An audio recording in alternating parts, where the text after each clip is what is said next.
Assemblymember Chris Rogers says his Bill 263 is an important measure to protect salmon populations in the Klamath River watershed while also providing local agricultural operations with more certainty on river flows.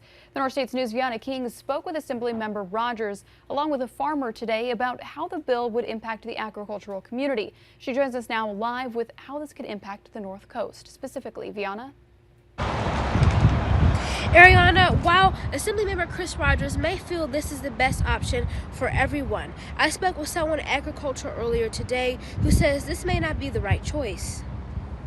Existing law says emergency regulation is controlled by the State Water Resources Control Board following a governor's proclamation of a state of emergency based on drought conditions. Bill 263 would allow specified emergency regulations adopted by the board for the Scott River and Shasta River watersheds to remain in full effect until permanent rules establishing, then implementing long-term in-stream flow requirements for the watershed are made law, which Assemblyman Rogers says is an important measure to protect salmon populations in the Klamath River watershed while providing local agricultural operations more certainty on water flows. Not only does this continue to provide certainty for both the fishermen as well as the farmers, but it also saves the state money, about $2 million a year over the next 5 years. President Ryan Walker of the Siskiyou County Farm Bureau says farmers have concerns for the regulations and how it could affect their profits. It takes away all kinds of flexibility. If AB 263 passes, even if we find out new information on what would be better for the fish,